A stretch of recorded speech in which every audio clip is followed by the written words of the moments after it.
After a 33-year leave of absence from his alma mater, I am pleased to present to you Dr. William Gates. Sau 33 năm trở về trường thì chúng tôi hôm nay xin trân trọng kính mời ông William Gates lên phát biểu cho lễ tốt nghiệp.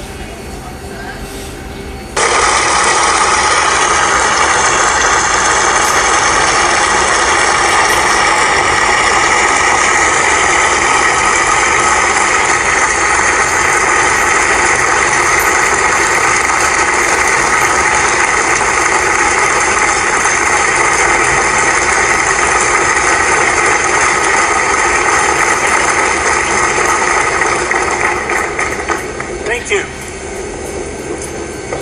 President Bach, former President Rudenstein, incoming President Faust, members of the Harvard Corporation and the Board of Overseers, members of the faculty, parents, and especially the graduates.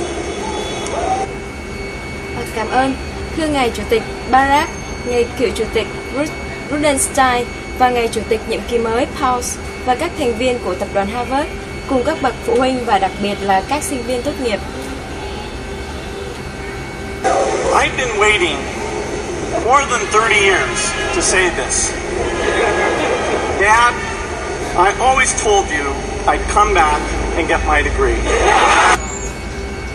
Tôi đã từng đợi giây phút này 30 năm qua, giây phút mà tôi có thể nói với cha của tôi rằng: cha ạ, con đã hứa với cha rằng rồi sẽ có ngày con quay trở lại trường và nhận bằng tốt nghiệp mà.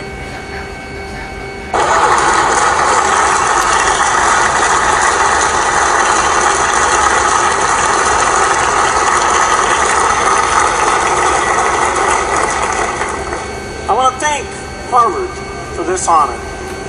I'll be changing my job next year, and it will be nice to finally have a college degree on my resume. Tôi muốn cảm ơn trường Harvard trong giây phút vinh dự này, và tôi sẽ chuyển việc vào năm tới, và thật tuyệt là cuối cùng tôi cũng có một tấm bằng cho bản sơ yếu lý lịch của mình.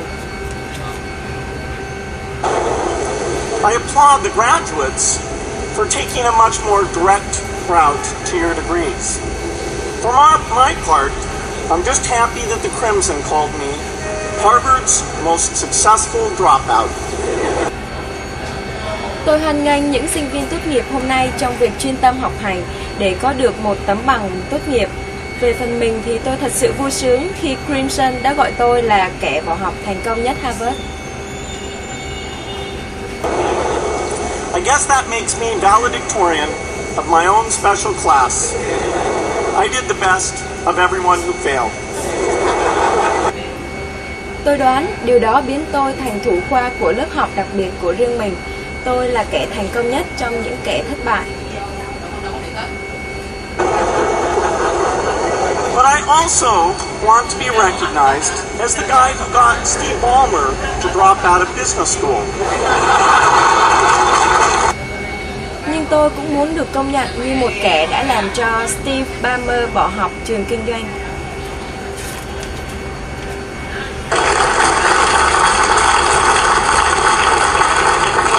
I'm a bad influence.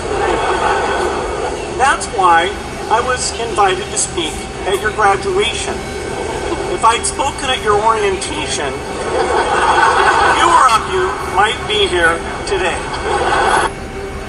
Tôi là người chuyên gây ảnh hưởng xấu, và đó là lý do tại sao tôi được mời đến dự buổi tốt nghiệp của các bạn hôm nay. Nếu tôi được mời đến nói chuyện trong lễ nhập trường của các bạn thì chắc sẽ có ít người hơn có mặt tại đây ngày hôm nay.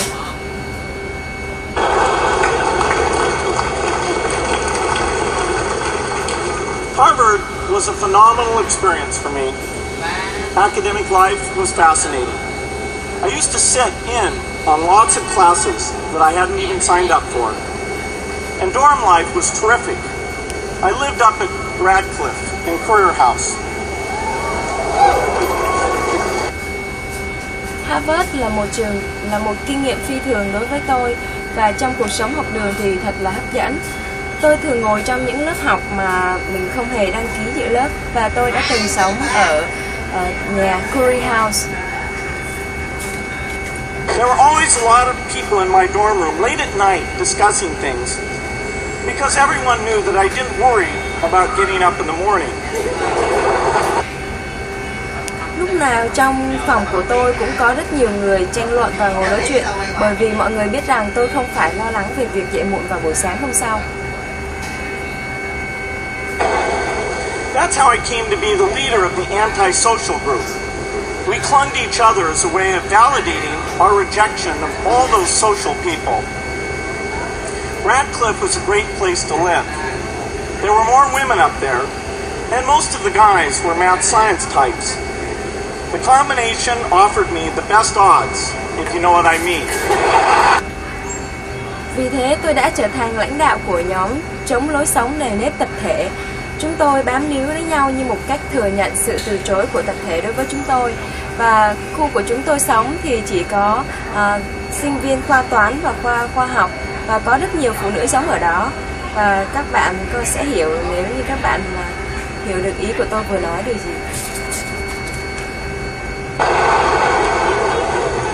That's where I learned the sad lesson that improving your odds doesn't guarantee success.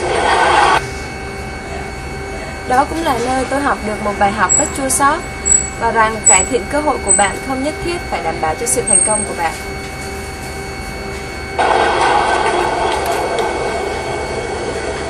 One of my biggest memories of Harvard came in January 1975 when I made a call from Courier House to a company in Albuquerque, New Mexico that had begun making the world's first personal computer.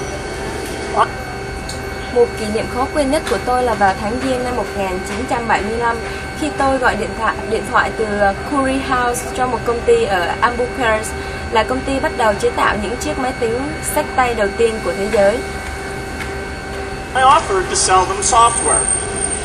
I worried they would realize I was just a student in a dorm and Và tôi đề nghị bán phần mềm cho họ, và tôi lo lắng rằng họ có thể nhận ra tôi là một sinh viên đang ở trong cư xá. up on me. Instead, they said, "We're not quite ready. Come see us in a month," which was a good thing because we hadn't written the software yet. Thay vào đó, họ nói với tôi rằng là chúng tôi chưa hoàn toàn sẵn sàng. Một tháng nữa hãy đến gặp chúng tôi, và đó lại là điều tốt. From that moment, I worked day and night on the extra credit project to mark the end of my college education and the beginning of a remarkable journey with Microsoft. Kể từ lúc đó, tôi làm việc cả ngày lẫn đêm cho cái đề án vốn chỉ được thêm một chút, và nó đánh dấu việc kết thúc học hành của tôi và bắt đầu một hành trình đáng kể với Microsoft. What I remember above all about Harvard was being in the midst of so much energy and intelligence. It could be exhilarating, intimidating, sometimes even discouraging, but always challenging. Tất cả những điều mà tôi nhớ về Harvard đã xảy ra giữa những giai đoạn đầy nhiệt huyết và hiểu biết, có khi phấn chấn, có khi hoang mang, và thậm chí chán nản nhưng lại đầy thử thách.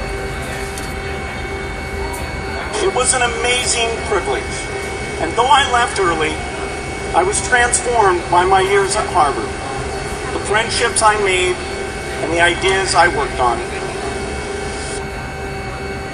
Đó cũng là một đặc ân tuyệt vời. Mặc dù tôi đã rời bỏ trường Harvard từ sớm, tôi đã được biến đổi với những năm tháng mà tôi ở đại học Harvard. But taking a serious look back, I do have one big regret. I left Harvard with no real awareness of the awful inequities in the world. Nhưng nhìn lại một cách nghiêm túc thì tôi thấy có một điều đáng tiếc rất lớn. Tôi rời khỏi Harvard mà không hề nhận thấy được rằng sự bất bình đẳng khủng khiếp trên thế giới. The appalling disparities of health and wealth and opportunity that condemn millions of people to lives of despair. Sự khác biệt đáng sợ về sức khỏe, của cải và những cơ hội, những điều vốn bị cho là khiến hàng triệu người trên thế giới sống trong cảnh tuyệt vọng. I learned a lot here at Harvard about new ideas in economics and politics. I got great exposure to the advances being made in the sciences. But humanity's greatest advances are not in its discoveries, but in how those discoveries are applied to reduce inequity. Tôi đã học được rất nhiều điều tại đây ở Harvard về các ý tưởng về kinh tế và chính trị. Tôi đã có những dịp tuyệt vời để tiếp xúc với những tiến bộ đáng được thực hiện trong các ngành khoa học. Và nhưng các tiến bộ của nhân loại không phải là cách khám phá, mà nó làm cho việc khám phá được sử dụng trong việc giảm bớt sự bất công như thế nào.